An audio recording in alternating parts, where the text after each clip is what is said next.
अस्सलामुअलैकुम वरहमतुल्लाहि वबरकातुहू। उम्मीद करता हूँ आप सब लोग खैरियत से होंगे।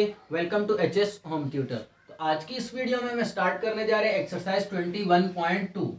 यूनिट 21 हमारा चल रहा था। इससे पहले हम 21.1 इससे पिछली वीडियो में कंप्लीट कर चुके हैं। अगर आपने नहीं देखी तो आपको डिस्क्रिप्शन में उसका लिंक मिल जाएगा, वहां से जाकर आप देख सकते हैं। 21.2 में सबसे पहले मैं बता देता हूँ जो हमने करने किस तरीके से ये सवाल और आखिर है क्या इस एक्सरसाइज में। जिस तरह से हमने 21.1 में हमने सीखा था, हम वहां पर सॉल्व कर रहे थे नॉन रिपीटेड लीनियर फैक्टर्स वाले डिनोमिनेटर्स जो हो रहे थे, मतलब कि ऐसा फ्रैक्शन नंबर जिसके डिनोमिनेटर में नॉन रिपीटेड लीनियर फैक्टर आ रहे थे।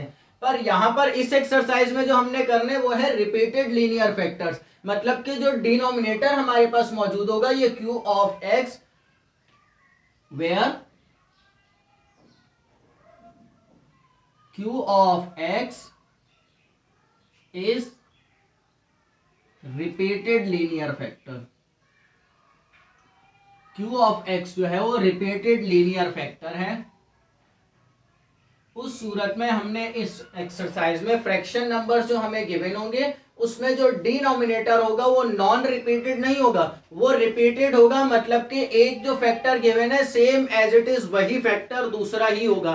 जिसकी एग्जांपल मैं इस तरह से आपको दिखा देता हूं। ये देखिए, अगर हमें न्यूमरेटर गिवन है 2x माइनस 3, तो डिनोमिनेटर में हमें गिवन होगा x माइनस 2 का होल स्क्वायर। अब x माइनस 2 का होल स्क्वायर का मतलब क्या है? 2x minus 3 divided bye x minus 2 multiply by x minus 2। मतलब के दो फैक्टर से x माइनस 2 के होल स्क्वायर का मतलब है x minus 2 multiply by x minus 2। दोनों फैक्टर सेम है। तो इस तरह से हमारे पास जो डिनोमिनेटर में फैक्टर्स गिवन होंगे वो रिपीटेड होंगे, वो सेम होंगे। समटाइम्स आपके पास कुछ इस तरह की एग्जांपल्स भी आएंगी।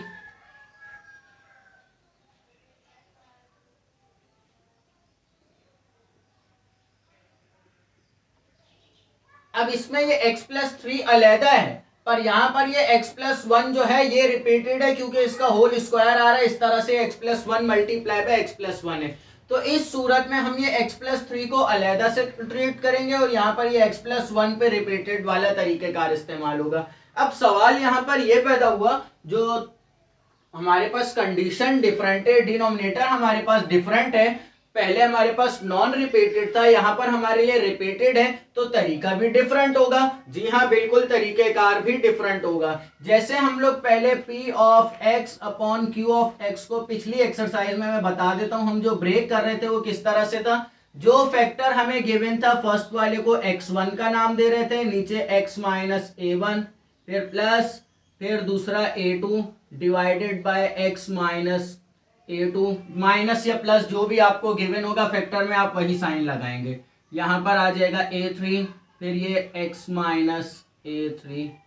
इस तरह से ये सीरीज चलती जा रही थी। पर यहां पर थोड़ा सा काम डिफरेंट होगा। अब वो काम डिफरेंट क्यों होगा? क्योंकि यहां पर ये जो a है, पिछली एक्सरसाइज में ये a जो है ये कांस्टेंट डिफरेंट आ रहा था हर फैक्टर में, पर यहां पर कांस्टेंट सेम होगा। तो ये a1 a2 a3 लिखने की हमें जरूरत नहीं है। तो यहां पर ये जो हमारा डिनोमिनेटर होगा इसमें कांस्टेंट जो है वो सेम है। और थोड़ी सी चेंजिंग इसमें क्या होगी, इसमें हमारे पास जो डिनोमिनेटर है उसमें हर फैक्टर में, जैसे यहां पर ये x माइनस ए है, ये भी x माइनस ए है, दोनों फैक्टर्स तो सेम हो जाएंगे। फिर उसके बाद जब मैं एलसीएम लूंगा तो मेरे लिए a1 और a2 की वैल्यूज निकालना मुश्किल हो जाएगी।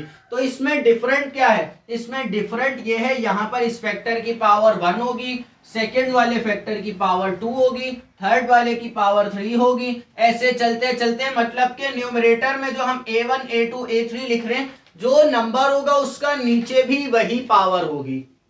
इस तरह से हमारा ये फैक्टर जो है वो नीचे वाले ब्रेक होंगे। एक्सरसाइज क्वेश्चंस करेंगे, सिंपलीफाई करेंगे उनको, तो फिर आसानी से बहुत अच्छे तरीके से समझ आएगा। चले एक्सरसाइज क्वेश्चन करते हैं। तो क्वेश्चन नंबर 1 मैंने यहाँ पर लिख लिया एक्सरसाइज का। यहाँ पर क्वेश्चन हमें वही बोला जा रहा है जो पिछली एक्सरसाइज में कहा गया था, resolve the following into partial fractions. मतलब के नीचे जो हमें फ्रैक्शन नंबर्स गिवन है इनको पार्शियल फ्रैक्शंस में ब्रेक करना है। पार्शियल फ्रैक्शंस में ब्रेक करने का मतलब भी मैं पहले ही समझा चुका हूं, जो मतलब कि इसका जो डिनोमिनेटर है इसको फैक्टर्स में ब्रेक करना, दो नंबर्स में एडिशन या सब्ट्रैक्शन में। तो तरीकेकार हमारा सारा वही रहेगा जैसे कि हम पिछली एक्सरसाइज में स्टार्ट कर रहे थे। फर्स्ट स्टेप, सवाल से हम कॉपी करेंगे 4x minus 3 divided bye x plus 1 का होल स्क्वायर। अब x प्लस 1 का होल स्क्वायर है तो अभी अभी मैंने फॉर्मूला बताया बेटा, जब हमारे पास डिनोमिनेटर में जो है वो रिपीटेड फैक्टर्स होंगे तो उस सूरत में हमारे पास फॉर्मूला क्या होगा, उस सूरत में फॉर्मूला होगा a1 अपॉन एक्स प्लस ए की पावर 1 फिर प्लस फिर a2 अपॉन एक्स प्लस ए की पावर 2। मतलब कि इस तरह से जितने नंबर्स बढ़ते जाएंगे पावर बढ़ती जाएगी। यहां पर हमारे पास टोटल फैक्टर्स कितने हैं, 2 हैं, तो मतलब हमने सिर्फ 2 में ही ब्रेक करना है। तो फर्स्ट वाला क्या आ जाएगा, x प्लस 1 पावर 1 होगी, जिसके ऊपर क्या आ जाएगा a1, फिर आ जाएगा प्लस, फिर नीचे फैक्टर क्या आएगा x प्लस 1 का होल स्क्वायर और ऊपर आ जाएगा a2। इसको हम नाम दे देंगे इक्वेशन नंबर 1 का। इससे आगे काम अब क्या होगा, थोड़ा सा ही पिछली एक्सरसाइज से डिफरेंट है। अगर आपने पिछली एक्सरसाइज पढ़ी है पूरी कंप्लीट, मेरी वीडियोस देखी हैं, तो इसको फिर आप आसानी से सॉल्व कर लेंगे। पिछली एक्सरसाइज में हम यहाँ पर इससे अगले स्टेप क्या कर रहे थे, यहाँ पर हमने a1 और a2 की वैल्यू फाइंड करनी है। तो a1 और a2 की वैल्यू फाइंड करने के लिए हमने यहाँ पर एलसीएम लिया था। सेम वही काम हम यहाँ पर भी करेंगे, एलसीएम लेंगे, पर एलसीएम थोड़ा सा डिफरेंट होगा। अब वो डिफरेंट क्यों होगा, क्योंकि नीचे दोनों फैक्टर सेम है, x प्लस 1 और x प्लस 1 का होल स्क्वायर। हाईएस्ट पावर वाला फैक्टर हम ले लेंगे नीचे x प्लस 1 का होल स्क्वायर। अब हमने नीचे डिनोमिनेटर में एलसीएम क्या लिया है, x प्लस 1 का होल स्क्वायर। तो यहां पर x प्लस 1 का होल स्क्वायर है, पर यहां पर सिर्फ x प्लस 1 की पावर 1 है। तो मैं क्या करूंगा, इसको होल स्क्वायर बनाने के लिए a1 के साथ एक और x प्लस 1 मल्टीप्लाई करवा दूंगा, और फिर प्लस मैंने फैक्टर क्या लिया है x प्लस 1 का होल स्क्वायर, और a2 के नीचे वो मौजूद है तो सिर्फ a2 आ जाएगा। और यहां पर राइट साइड पे 4x minus 3 divided bye x plus 1 का होल स्क्वायर। अब नेक्स्ट स्टेप, ये डिनोमिनेटर और ये डिनोमिनेटर दोनों सेम है, डिवाइड से इधर आकर जब ये मल्टीप्लाई होगा तो ये दोनों फैक्टर्स आपस में कैंसिल आउट हो जाएंगे। तो बच जाएगा मेरे पास, देखे 4x minus 3 equals to a1 multiply by x plus 1 plus a2। अब यहां पर आकर हमारा काम थोड़ा सा डिफरेंट हो गया। अब थोड़ा सा डिफरेंट क्यों हो गया, क्योंकि पिछली एक्सरसाइज में जब हमने एलसीएम लिया तो a1 के साथ भी एक फैक्टर आ रहा था और a2 के साथ भी एक फैक्टर मल्टीप्लाई हो रहा था। उन फैक्टर्स की हम वैल्यूज डिफाइन करके जो यहाँ पर अगर ये वैल्यू डालेंगे तो ये फैक्टर 0 हो जाएगा, इस तरह से हमने सॉल्व किया था। पर यहाँ पर मसला क्या है, इस a2 के साथ कोई फैक्टर ही मौजूद नहीं है। तो मैं थोड़ा सा इसको और सिंप्लीफाई करता हूं, इस a1 को मल्टीप्लाई करवा लूंगा ब्रैकेट के साथ। तो देखिए मैं क्या कर रहा हूं, ये 4x माइनस 3 सेम आया, a1 मल्टीप्लाई हो जाएगा x के साथ तो a1x, फिर a1 मल्टीप्लाई हो जाएगा 1 के साथ तो प्लस a1 फिर प्लस a2। अब ये मेरा मल्टीप्लाई करने की वजह क्या है मैं वो बताता हूं। सेंटर में साइन हम देख रहे हैं क्या लगा हुआ है, इक्वल्स टू का साइन लगा हुआ है, मतलब कि ये वाली साइड और ये साइड बराबर हैं। यहां से मैं a1 और a2 की वैल्यूज निकालूंगा, अगर पुट करता हूं तो वह इस साइड के बराबर आएंगी, इस इक्वल्स टू के साइन का मतलब ये है। तो मतलब ये जो दोनों साइड्स हैं ये बराबर हैं। तो मैं आसानी के लिए एक काम करता हूं, राइट साइड पर अगर मैं देखता हूं तो मेरे पास एक वैल्यू ऐसी है जिसमें x मौजूद है, और लेफ्ट साइड पर भी एक वैल्यू ऐसी है जिसमें x मौजूद है। मतलब कि एक एक टर्म ऐसी है जिसमें वेरिएबल मौजूद है और बाकी जो टर्म्स है वो कांस्टेंट है।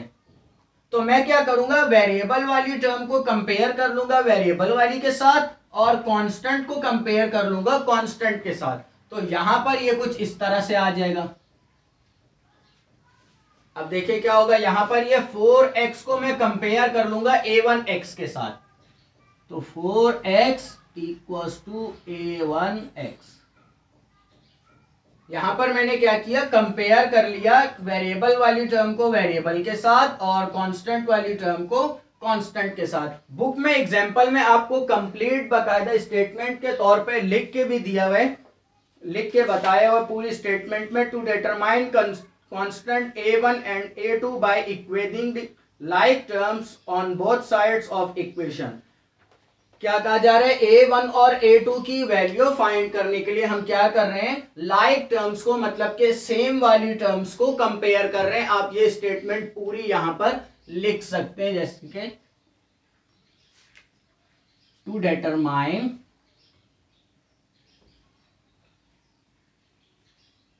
A1 and A2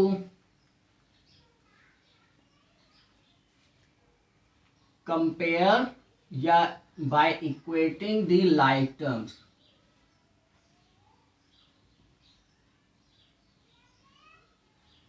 यहां पर ये स्टेटमेंट दे देंगे, उसके बाद हम क्या करेंगे, 4x को कंपेयर कर लेंगे A1x के साथ। 4x कंपेयर हो जाएगा A1x के साथ, और मैं थोड़ी सी जगह छोड़ देता हूं, यहां से A1 की वैल्यू निकालने की है, और यहां पर कंपेयर कर दूंगा मैं -3 को किसके साथ, A1 प्लस A2 के साथ। अब ये -3 को मैंने A1 प्लस A2 के साथ कंपेयर किया, इसकी वजह यह है क्योंकि मुझे पता है A1 और A2 का आंसर एक कांस्टेंट नंबर ही आएगा, तो इस वजह से मैंने A1 और A2 को कांस्टेंट के साथ कंपेयर किया। और ये A1x ये वेरिएबल है, तो इस वजह से, इस वेरिएबल की वजह से इसको 4x के साथ कंपेयर किया। अब मैं पहले इधर से A1 की वैल्यू निकाल लेता हूं। A1 की वैल्यू निकालना बहुत आसान है, कैसे, ये 4 और x मल्टीप्लाई हो रहे हैं, x वहां जाकर डिवाइड होगा तो ये x से x कैंसिल हो जाएगा, और A1 की वैल्यू आ जाएगी 4। बड़ी आसानी से हमने देखे A1 की वैल्यू निकाल ली। अब यहां से A2 की वैल्यू निकालना भी आसान हो गई। वो कैसे, मेरे पास A1 की वैल्यू आ गई है, पुट A1 इक्वल्स टू 4, तो यहां आ जाएगा -3 इक्वल्स टू 4 प्लस A2। मैंने A2 की वैल्यू फाइंड करनी है, +4 है, इस तरफ आकर -4 होगा तो -3 -4 माइनस माइनस प्लस, तो ये A2 की वैल्यू आ जाएगी -7। अब मैंने यहां पर A1 और A2 का आंसर निकाल लिया है, तो मैं सिंपल क्या करूंगा, दोनों आंसर्स को इक्वेशन नंबर 1 में पुट करूंगा और अपना फाइनल आंसर निकाल लूंगा। ये वाली साइड में रब कर रहा हूं।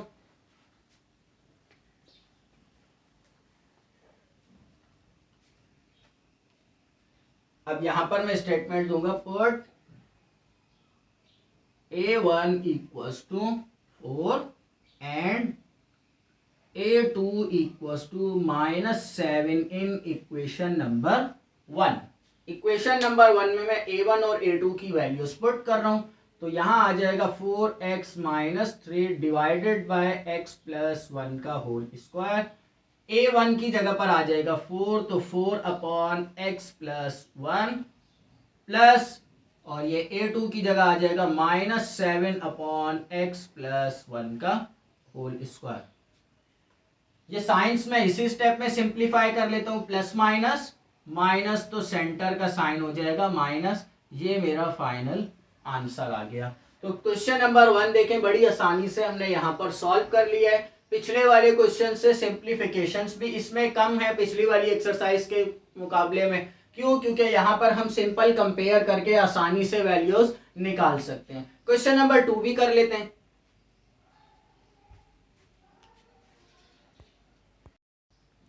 क्वेश्चन नंबर 2 मैंने यहाँ पर लिख लिया। क्वेश्चन नंबर 2 हमें गिवन है x² + 7x + 3 divided bye x² multiply by x + 3।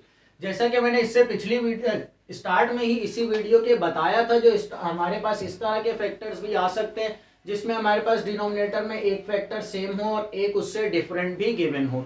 तो उसके लिए मैंने बताया था बेटा, डिफरेंट वाले को हम पहले रखेंगे और सेम वाला जो होगा वो बाद में रखेंगे। मतलब के सवाल को हम थोड़ा सा चेंज करेंगे, x² + 7x + 3 divided bye x + 3 multiply by x²।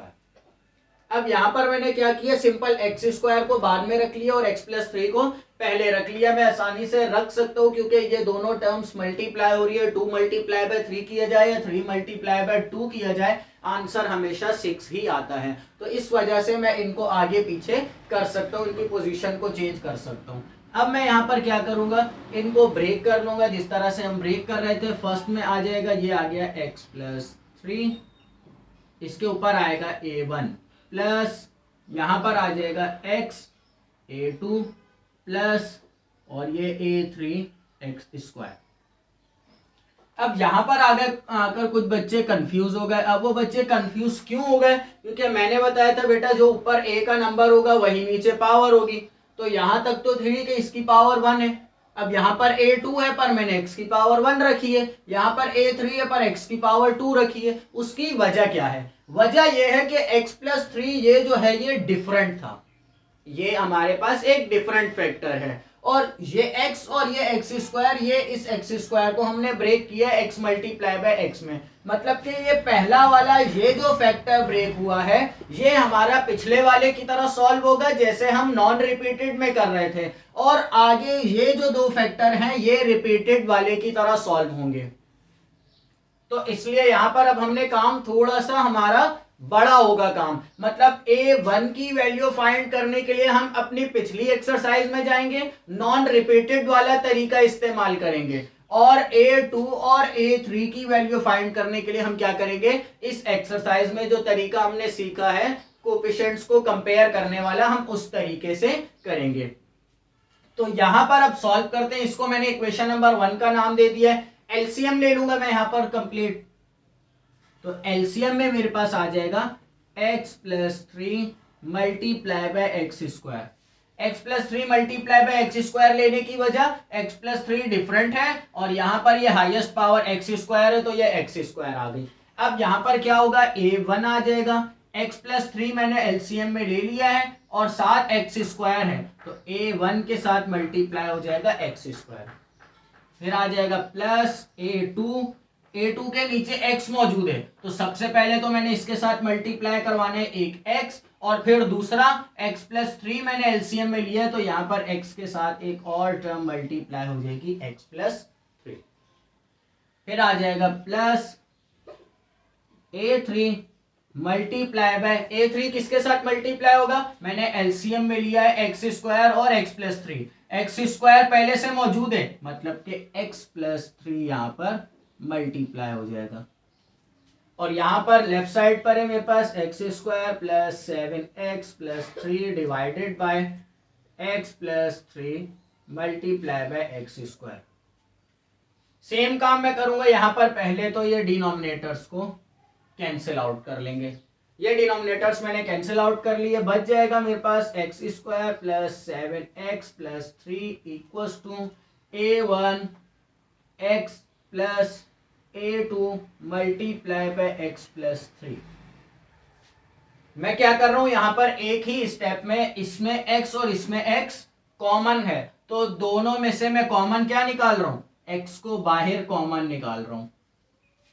और इसके बाद क्या होगा, यहां पर देखें अब ये x प्लस 3 आ गया, अब ये plus a3 into x plus 3। अब ये कॉमन निकालने की वजह क्या है, कॉमन निकालने की वजह हम पिछली एक्सरसाइज में सीख चुके हैं। यहां पर ये एक्स स्क्वायर है और ये x multiply by x plus 3 है। मैंने बताया बेटा ये a1 की वैल्यू फाइंड करने के लिए मैं नॉन रिपीटेड वाला तरीका इस्तेमाल करूंगा, मतलब कि जिस तरह से हमने पिछली एक्सरसाइज में सॉल्व किया था। सॉल्व करते वक्त हमने क्या किया था, वैल्यू को सिंप्लीफाई किया, जब 3 फैक्टर्स वाली वैल्यूज आ गई थी उनको सिंप्लीफाई करके पहले वाली दो में से जो कॉमन निकल रहा था उसको कॉमन निकाल के फिर सिंप्लीफाई किया था और फिर हमने वैल्यूज निकाली थी। तो ये मैंने जो इक्वेशन बनाई है ये a1 की वैल्यू निकालने के लिए बनाई है, तो इसको मैं नाम दे दूंगा इक्वेशन नंबर 2 का। नेक्स्ट स्टेप मेरा क्या होगा, अब मैं इसको सिंप्लीफाई करूंगा। अब इसको सिंप्लीफाई करने की वजह यह है बेटा, यहां से मैं a1 की वैल्यू तो निकाल लूंगा पर जब मैं निकालने जाता हूं a2 की वैल्यू, तो a2 की वैल्यू निकालने के लिए मुझे x की वैल्यू क्या रखनी पड़ेगी, 0 रखनी पड़ेगी, जिससे ये पूरी टर्म 0 हो जाएगी। मैं a2 की वैल्यू मतलब इससे नहीं निकाल सकता, तो उसके लिए मुझे पिछले सवाल वाला ही तरीकेकार इस्तेमाल करना पड़ेगा, मतलब कि ये ब्रैकेट्स को मल्टीप्लाई करके सिंप्लीफाई करेंगे। तो यहां पर मैं कर लेता हूं, या पहले हम आसानी के लिए करते हैं, यहां पर a1 की वैल्यू भी फाइंड करके पहले ये स्टेप खत्म करके उसके बाद फिर नेक्स्ट स्टेप पे जाते हैं। तो a1 की मैंने वैल्यू फाइंड करनी है, मैं क्या करूंगा, a2 को खत्म करना है मैंने इस फैक्टर को, यहां से ये जो फैक्टर है इसको मैंने खत्म करना है। तो मैं x प्लस 3 वाला कांस्टेंट ये फैक्टर साइड पे ले लूंगा, x प्लस 3 इक्वल्स टू 0, इसको मैंने 0 बनाना है। तो x की जगह पर मैं क्या पुट करूंगा, -3। तो इस पूरी इक्वेशन में x की जगह पर हम -3 पुट कर लेंगे। So put x equals to -3 in this equation. तो यहां आ जाएगा -3 का square plus 7 multiply by -3 plus 3 equals to a1 multiply by -3। इस फैक्टर में जब मैं वैल्यू पुट करूंगा तो ये 0 हो जाएगा, तो यहां पर ये बाहर मल्टीप्लाई हो जाएगा -3। और इस फैक्टर में भी जब -3 पुट करूंगा तो -3 + 3 ये फैक्टर भी मेरा 0 हो जाएगा। इसको सिंप्लीफाई कर लेता हूं मैं डायरेक्ट कैलकुलेटर की मदद से और a1 की वैल्यू निकाल लेते हैं, क्योंकि ये तरीका हम पहले भी सीख चुके हैं तो ज्यादा डिटेल में करने की हमें जरूरत नहीं है। -3 का square plus 7 multiply by -3 plus 3, right side पे मेरे पास आ गया है -9, यहां आ गया है -9। और ये a1 माइनस माइनस प्लस 3 3 9, तो a1 मल्टीप्लाई बाय 9। तो यहां पर देखें, अब मैं करने जा रहा हूं नेक्स्ट स्टेप। माइनस यहां पर 9 मल्टीप्लाई हो रहा है, उधर जाकर डिवाइड होगा, 9 से 9 कैंसिल हो जाएगा, तो a1 की वैल्यू मेरे पास आ जाएगी -1। तो यहां पर देखें ये a1 की वैल्यू आ चुकी है मेरे पास। a1 की वैल्यू सिंपल, जैसा मैंने सवाल के स्टार्ट में ही बताया था बेटा, ये जो फैक्टर है ये नॉन रिपीटेड है, तो इसमें a1 की इस कांस्टेंट की वैल्यू फाइंड करने के लिए हमें नॉन रिपीटेड वाला तरीका ही इस्तेमाल करना पड़ेगा। तो अब ये वाली साइड, ये नीचे वाली मैं रब करने जा रहा हूं, तो इसको आप कॉपी कर ले जल्दी से, ताकि फिर हम आगे इस सवाल को सॉल्व कर सकें। अब इस सवाल को आगे सॉल्व करने के लिए हमने वही पिछले सवालों वाला तरीकेकार इस्तेमाल करना है, मतलब कि जैसे क्वेश्चन नंबर 1 में मैंने करवाया था।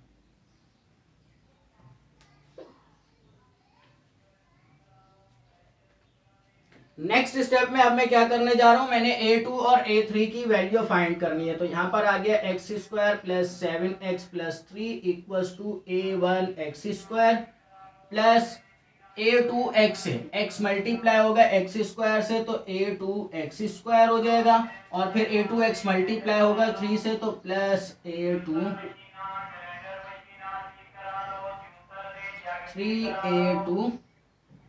आ जाएगा। फिर आ जाएगा प्लस a3 मल्टीप्लाई होगा x से तो a3x प्लस ये 3a3, ये आ जाएगा। अब यहां पर मैं क्या करूंगा, मुझे पता है कुछ टर्म्स ऐसी हैं जो x² वाली हैं, कुछ टर्म्स ऐसी हैं जो x वाली हैं, और कुछ कांस्टेंट्स हैं। तो मैं उसके लिए क्या करूंगा, x² वाली से x² कॉमन निकाल लूंगा, मतलब कि a1 plus a2 multiply by x²। फिर आ जाएगा प्लस, यहां पर ये x वाली टर्म्स है तो यहां आ जाएगा 3a2 plus a3 multiply by x plus ये आ जाएगा 3a3। अब यहां पर देखें, मैंने सवाल जो है वो सिंप्लीफाई कर लिया, जिस तरह से हमारे पास पिछले सवाल में हमने किया था, x वाली टर्म को x के साथ कंपेयर किया था और कांस्टेंट्स को कांस्टेंट के साथ। तो यहां पर भी अब हमने वही काम करना है। मैंने a1 की वैल्यू निकाल ली है पहले से ही, a1 की वैल्यू मैंने पहले ही निकाल ली है। तो यहां पर अब मैंने फाइंड करनी है सेकंड किसकी वैल्यू, a2 की वैल्यू। तो अब मैं यहां पर सवाल में देखूंगा आखिर ऐसी कौन सी वैल्यूज को मैं कंपेयर करूं जिससे आसानी से मैं यहां पर a2 की वैल्यू निकाल सकूं। तो मैं देखता हूं इसको, तो ये a2 और a3 है, a2 और a3 दोनों की वैल्यूज ही मुझे नहीं पता, तो इससे तो पॉसिबल ही नहीं है। यहां पर सिर्फ a3 है, इससे भी नहीं कर सकता, तो मतलब ये है। अब ये बच गया a1 प्लस a2, a1 की वैल्यू मैंने निकाली हुई है, मैं सिंपल आसानी से a2 की वैल्यू निकाल सकता हूं। तो मैं क्या करूंगा, x² वाली टर्म को कंपेयर करूंगा x² के साथ। तो यहां पर स्टेटमेंट देंगे to determine a2 and a3 compare the like terms. Like terms को हम कंपेयर कर लेंगे, मतलब के जो सेम पावर वाली टर्म्स हैं उनको हम कंपेयर कर लेंगे। तो मतलब मैं x² वाली टर्म को इसके साथ कंपेयर कर रहा हूं, तो यहां आ जाएगा x² equals to a1 plus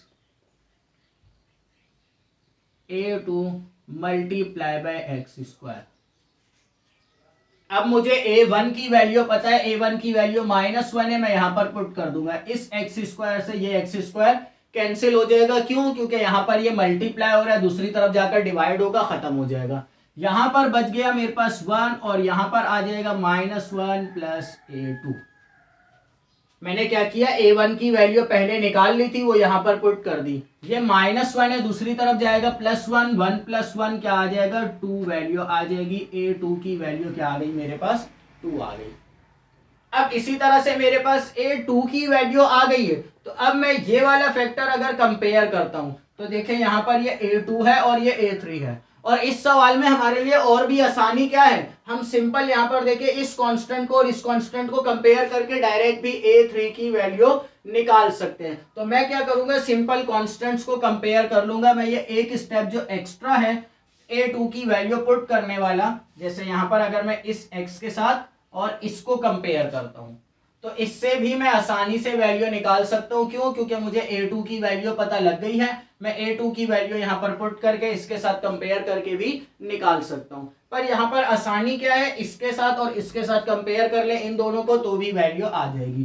तो मैं कंपेयर करूंगा 3 = 3a3। 3 से 3 कैंसिल हो जाएगा, सिंपल आसानी से देखें a3 की वैल्यू आ गई 1। तो मतलब इस सवाल में हमने एक चीज नई सीखी है, वो क्या है, अगर कोई एक ऐसा फैक्टर आ जाए जो नॉन रिपीटेड हो और बाकी जो है वो रिपीटेड वाले हों, तो नॉन रिपीटेड वाले को हम सॉल्व करेंगे नॉन रिपीटेड वाले तरीके से, जैसे हम नॉन रिपीटेड पिछली एक्सरसाइज में सीखा है। और जो रिपीटेड वाले हैं, रिपीटेड वाले को सेम रिपीटेड वाला तरीकेकार इस्तेमाल करना है। अब मैंने a1, a2 और a3 तीनों की वैल्यूज निकाल ली हैं, तो मैं ये तीनों वैल्यूज सिंपल इक्वेशन नंबर 1 में पुट कर लूंगा।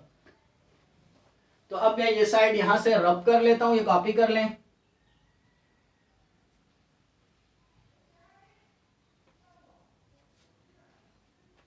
तो यहां पर स्टेटमेंट देंगे पुट a1 = -1 और a2 = 2 और a3 = 1।